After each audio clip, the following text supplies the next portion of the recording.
अदिति ने अपनी नई बहू अनन्या को बुलाया और कहा, देख बहू, सुबह उठकर सबसे पहले नहा धोकर ही रसोई में घुसना। मुझे वो लड़कियां बिल्कुल पसंद नहीं जो 10-10 बजे तक बिना नहाए नाइटी में घूमती रहती हैं। अनन्या ने हाँ में सिर हिलाया। उसे पता था कि उसकी सास एक सख्त इंसान थी। अगले दिन सुबह 6 बजे वह नहा धोकर रसोई में पहुंची तो देखा उसकी जेठानी रीतिका पहले से ही दूध उबाल रही थी। रीतिका की आंखों में एक जानी पहचानी उदासी थी। अनन्या ने मुस्कुराते हुए कहा, भाभी मैं चाय बना देती हूँ। रीतिका ने जवाब दिया, हाँ सबकी चाय बना लो, पूरे 7 कप बनेगी। अनन्या ने गैस पर पानी चढ़ाया। जैसे ही उसने 3 कप पानी डाला, रीतिका ने टोक दिया, अरे ये क्या कर रही हो?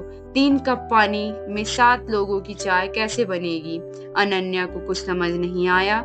मतलब ये कि माँ जी चाय में 1 कप से ज्यादा दूध डालने ही नहीं देती।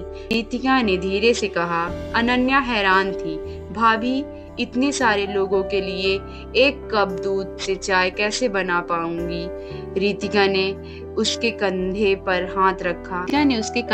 हाथ रखा। अभी नई हो तुम, कुछ दिनों में समझ जाओगी कि यह चाय तो क्या, बाकी सब भी ऐसे ही बनता है। उसकी आवाज में सालों का दर्द और समझौता छिपा था। दोनों बात कर रही थी कि उसकी सास रसोई में आ गई। उन्होंने मसाला चाय बनाने के लिए कहा और फिर इलायची के 1 छिलके और दोनों को अलग करने का फरमान सुनाया। अनन्या के मन में अपनी माँ के घर की तस्वीर कौंधी, जहाँ चाय में बेझिझक अदरक और इलायची डाली जाती थी। इससे उसकी सारी उम्मीदों पर पानी फिर रहा था। जब सास ने अनन्या को सब्जी में 1 ढक्कन से ज्यादा तेल ना डालने का आदेश दिया और फिर गोभी की सब्जी में गोभी की जगह पानी डालने को कहा, तो अनन्या का धैर्य जवाब दे गया। दोपहर में खाना खाते समय उसने सूखी रोटी खाने का बहाना बनाया। क्या फायदा दाल सब्जी खाकर? उसे खाकर तो बस शरीर में पानी की कमी पूरी होती है, बाकी कुछ नहीं, अनन्या ने सीधे सीधे कहा। सास को गुस्सा आ गया, पर अनन्या ने अपनी बात जारी रखी। आप खुद ही देख लीजिए, दाल की कटोरी में नदी से ज्यादा पानी तैर रहा है। गोभी आलू की सब्जी में गोभी को तो माइक्रोस्कोप से ढूंढना पड़ेगा। सास ने गुस्से से उसे घूरा। अपनी बहुओं से ऐसी उम्मीद नहीं थी। उन्हें लगा कि अनन्या भी बाकी बहुओं की तरह चुपचाप सब स्वीकार कर लेगी, लेकिन वह कुछ और ही थी। जब अनन्या का भाई घर आया और उसे पानी वाली काली चाय, 5 रुपए वाली ग्लूकोज बिस्किट मिले, तो अनन्या की शर्मिंदगी देखकर रीतिका ने समझाया, देख, शर्म करने से कुछ नहीं होगा। अरे माँ पापा ने ही तो ये रिश्ता किया था, थोड़ा उन्हें भी झेलना पड़ेगा। अनन्या के पति रवि और रीतिका के पति अमित दोनों ही अपनी माँ की इस आदत से परेशान थे, लेकिन वे अपनी माँ का सर पाते थे। वे अक्सर चुपचाप अपनी पत्नियों के साथ होते थे, पर खुलकर बोल नहीं पाते थे।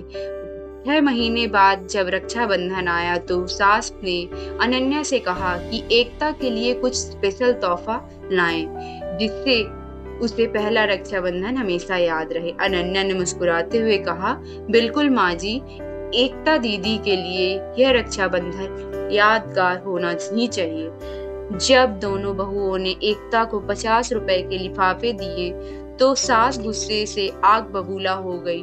तुम दोनों ने तो भिखारी को भी फेल कर दिया, क्या यह यादगार तोहफा है?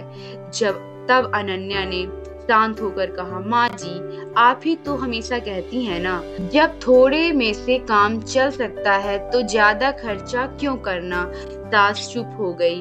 उन्हें समझ आ गया था कि उनकी सास ने हार मानते हुए कहा, हाँ बाबा, मानती हूँ, मेरी तौबा, मेरे बाप की तौबा, और आज के बाद मैंने कभी कंजूसी की तो बस आज मेरी इज्जत बचा लो, सास ने हाथ जोड़ते हुए कहा। अगले दिन सास ने अपनी बहुओं को अपने पास बुलाया।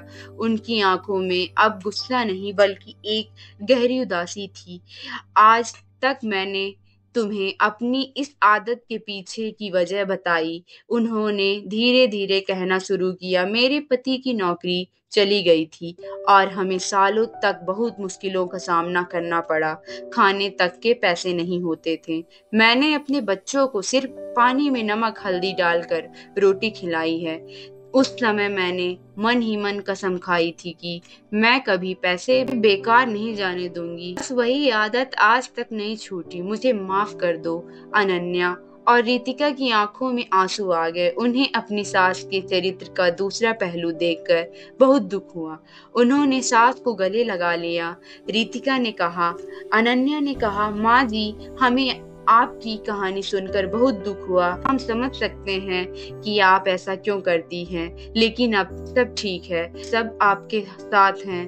अब आप इन बीते दिनों को भूल जाइए और खुलकर जिए। रितिका ने कहा, हाँ माँ जी, हम अब सब मिलकर इस घर को और भी खुशहाल बनाएंगे। उस दिन के बाद घर का माहौल पूरी तरह बदल गया। सास ने अपनी आदतें छोड़ दी थी और बहुओं ने भी उन्हें खूब प्यार और सम्मान दिया। घर में खुलकर हंसी मजाक होने लगा और किसी भी छोटी बड़ी बात पर कंजूसी का कोई हिसाब नहीं होता था। धन्यवाद।